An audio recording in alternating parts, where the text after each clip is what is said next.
Hi everyone, my name is Jordan Spencer. I'd like to talk to you about an activity for lower level readers today that deals with the story Uncle Peter's Amazing Chinese Wedding. This activity is going to address English Language Arts Standard for first grade RL 1.7, which states use illustrations and details in a story to describe its characters, setting, or events. We'll actually be describing all of those in this activity. So 3 or 4 students will participate in a group activity called Follow the Yellow Brick Road to Retelling, and they will be given a book that has already been read to them. In this case, it'll be Uncle Peter's Amazing Chinese Wedding, and a set of 8 cards.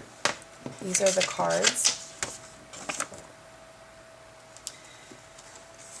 It's important that you teach your students how to use these center materials appropriately so that they'll be involved in constructive learning environment, because it is a very fun game that students could abuse if they don't know how to use it correctly.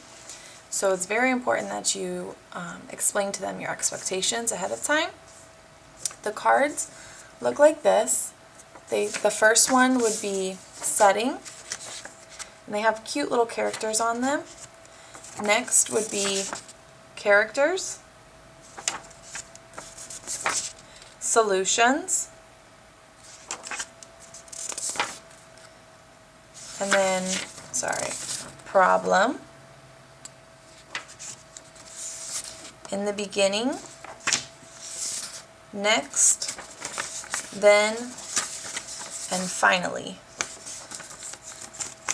So you would put them in order. I would have the solution as the last one, just so that they can tie all the information together.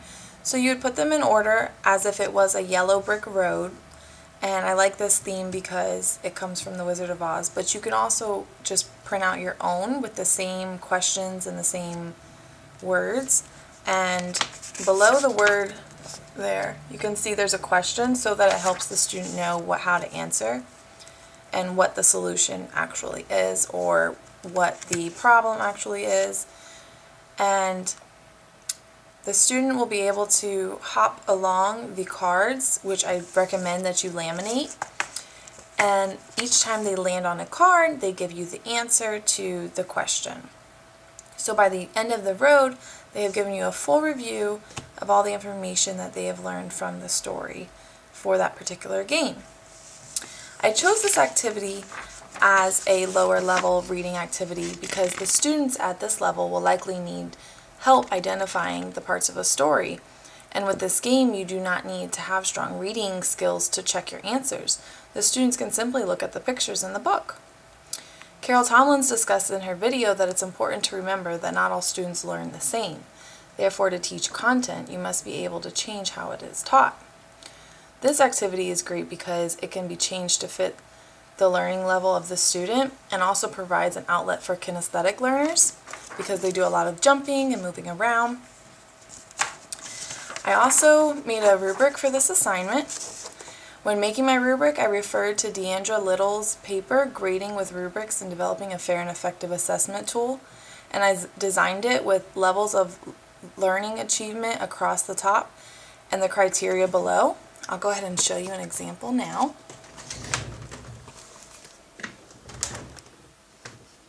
Okay, so there, as you can see, the learning achievement is at the top, excellent, almost there, or keep trying. And then the criteria starts with student knowledge, organization, group participation, and completion.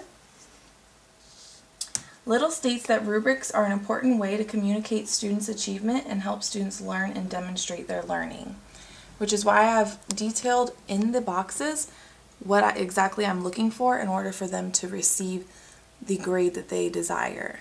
And there's also a point system. So at the bottom they would receive a total point, and that's how they would gauge their progress.